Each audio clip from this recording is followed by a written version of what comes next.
विकारस्ते मा फलेषु कदाचन मा कर्मफल हेतुर्भो मा ते संगोऽस्त विकर्मणि। नमस्कार दोस्तों, स्वागत है आपका मेरे इस चैनल पे। आइए आज का पाठ शुरू करते हैं। उससे पहले मैं आप सबको बहुत बहुत बहुत शुभकामनाएं देना चाहती हूँ नवरात्रि की। जैसा कि देख सकते हैं आप, मेरे यहाँ भगवती माता बैठी हैं और आप सब आशीर्वाद ले सकते हैं। माता रानी सबका घर संपत्ति से भर दे, सुख शांति दे, समृद्धि दे, खूब सारा आशीर्वाद दें। जो भी इस वीडियो को देख रहा है वो सब आप हाथ जोड़ के इनसे आशीर्वाद ले सकते हैं। माता रानी सबके घर भर देंगी। जय श्री कृष्ण, जय माता दी। चलिए आज का पाठ शुरू करते हैं। हम अध्याय 3 पर हैं। चलिए शुरू करते हैं। ओम नमो भगवते वासुदेवाय नमः। ओम श्री परमात्मने नमः।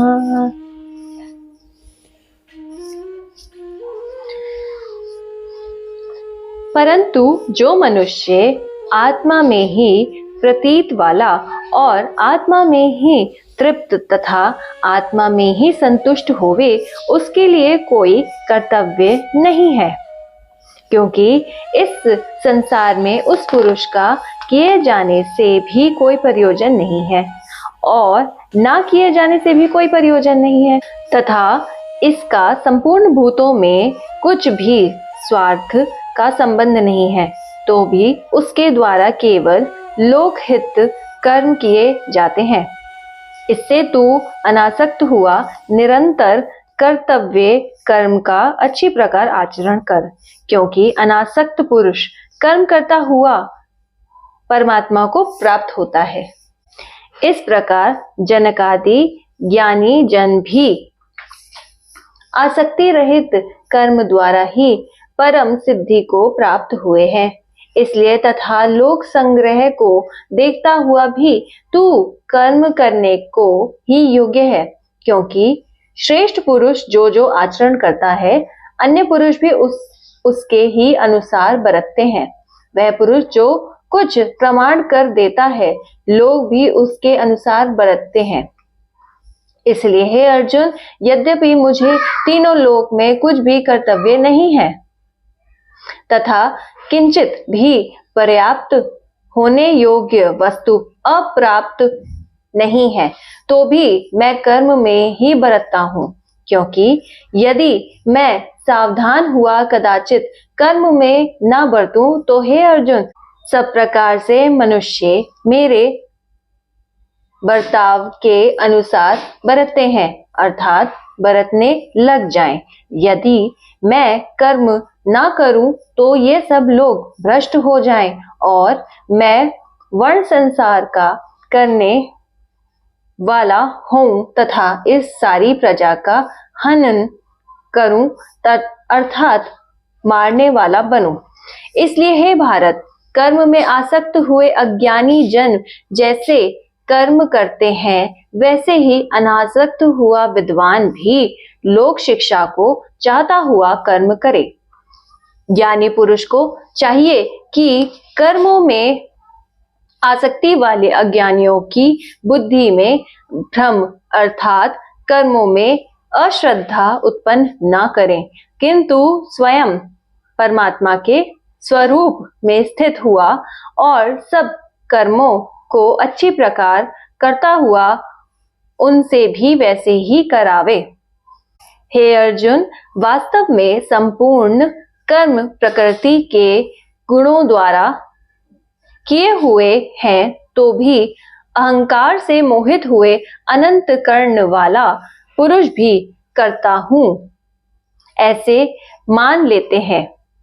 परंतु हे महाभो, गुण विभाग और कर्म विभाग के तत्व को जानने वाला ज्ञानी पुरुष संपूर्ण गुणों में बरतता है, ऐसा मानकर नहीं आसक्त होता है, और प्रकृति के गुणों से मोहित हुए पुरुष गुण और कर्मों में आसक्त होते हैं। उन अच्छी प्रकार ना समझने वाले मूर्खों को अच्छी प्रकार जानने वाला ज्ञानी पुरुष चलायमान ना करे।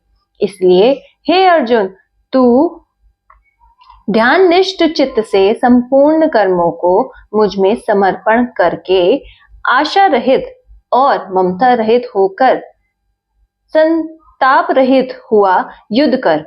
हे अर्जुन, जो कोई भी मनुष्य दोष बुद्धि से रहित और श्रद्धा से युक्त हुए सदा ही मेरे इस मत के अनुसार बरतते हैं, वह पुरुष संपूर्ण कर्मों से छूट जाते हैं।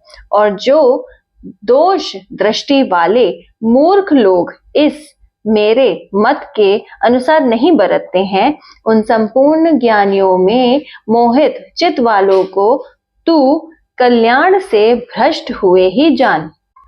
क्योंकि सभी प्राणी प्रकृति को प्राप्त होते हैं, अर्थात अपने स्वभाव से परवश हुए कर्म करते हैं। ज्ञानवान भी अपनी प्रकृति के अनुसार चेष्टा करता है, फिर इसमें किसी का हट क्या करेगा। इसलिए मनुष्य को चाहिए कि इंद्रिय के अर्थ में अर्थात सभी इंद्रियों को भोगों में स्थित जो राग और द्वेष है, उन दोनों को वश में नहीं होवे, क्योंकि इसके वे दोनों ही कल्याण मार्ग में विघ्न करने वाला महान शत्रु है। इसलिए उन दोनों को जीतकर सावधान हुआ स्वधर्म का आचरण करे, क्योंकि अच्छी प्रकार आचरण किए हुए दूसरों के धर्म से गुण रहित भी अपना धर्म अति उत्तम है। अपने धर्म में मरना भी कल्याणकारक है और दूसरों का धर्म भय को देने वाला है। इस पर अर्जुन ने पूछा कि हे कृष्ण, फिर यह पुरुष बलात् लगाए हुए के सदर्श ना चाहता हुआ भी किसी से पैरा हुआ पाप का आचरण करता है। इस प्रकार अर्जुन के पूछने पर श्री कृष्ण महाराज बोले, हे अर्जुन, रजोगुण से उत्पन्न हुआ यह काम की क्रोध है।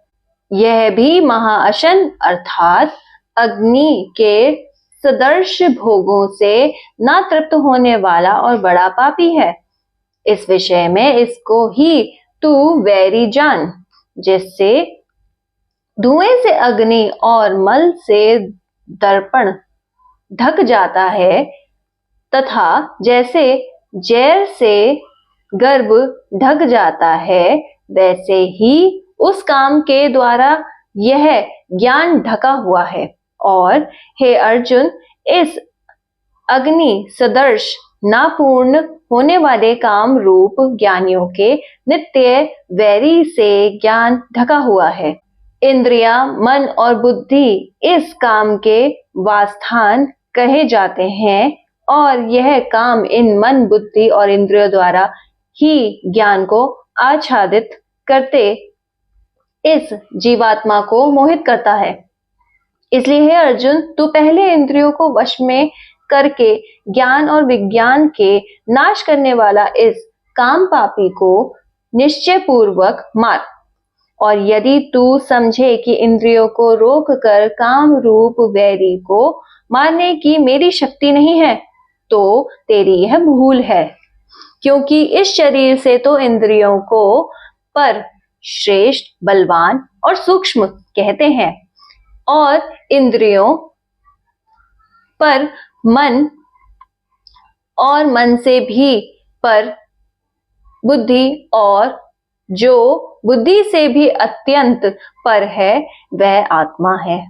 इस प्रकार बुद्धि से पर अर्थात सूक्ष्म तथा सब प्रकार बलवान और श्रेष्ठ अपनी आत्मा को जानकर और बुद्धि के द्वारा मन को वश में करके, हे महाभो, अपनी शक्ति को समझकर इस दुर्जय काम रूप शत्रु को मार।